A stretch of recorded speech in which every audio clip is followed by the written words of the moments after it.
站起来，站起来！ ဒီလူတွေဟာအဲ့ဒီဝက်ဝင်မျိုးကြီးကိုလူတစ်ယောက်ကဝစ်စုံဝစ်ပြီးရုပ်ဖြတ်ထားတာလို့ထင်နေခဲ့ကြတာပါသူတို့မသိခဲ့တာကတော့အဲ့ဒါဟာအရက်2မီတာကျော်မြင့်တဲ့တကယ်တာရဲတိရစ္ဆာန်စစ်ကြီးဖြစ်နေတာပါပဲ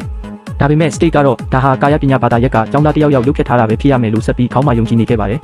အဲ့ဒီနောက်လူတိုင်းရဲ့ထိတ်လန့်တုန်လှုပ်နေတဲ့မျက်ဝန်းတွေအောက်မှာတင် state ဟာစကားတစ်လုံးမှမပြောဘဲဝက်ဝင်မျိုးကြီးကိုလက်သီးနဲ့ခပ်ပြင်းပြင်းအချက်အချို့ထိုးနှက်လိုက်ပြီးခေါင်းစုပ်ကိုချွတ်ဖို့အတင်းကျပ်လုပ်ပါတော့တယ်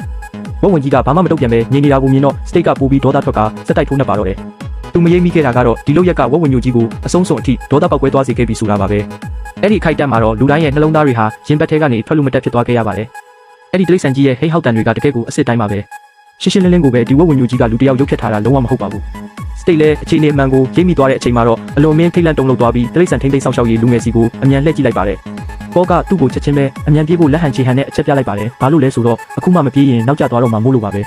စတိတ်ကတော့ဘာမှမဖြစ်တယ်လို့ပုံစံဖမ်းဖို့စူးစမ်းရင်းလက်တွေကိုဘောင်းဘီအိတ်ကထဲထည့်ကခြေလမ်းနဲ့ငယ်လမ်းကြည့်ပေမဲ့သူ့ရဲ့ခြေထောက်တွေကတော့တရွက်တွေလိုတုံရင်နေခဲ့ပြီးသူ့ရဲ့ကြောက်စိတ်ကိုအထင်ရှားသစ္စာဖောက်ပြနေခဲ့ပါတယ်နောက်တစ်စက္ကန့်မှာတော့သူ့စိတ်ဓာတ်တွေလုံးဝပြိုလဲသွားပြီးသူ့ရဲ့ပုံရိပ်တွေကိုလည်းမငဲ့ကွက်နိုင်တော့ပဲမာနတွေကိုပါရိုက်ချိုးကအသက်လူပြီးပြေးပါတော့တယ်အခုချိန်မှာသူ့အသက်ရှင်ဖို့ကလွဲလို့ဘာမှမရေးကြည့်တော့ပါဘူး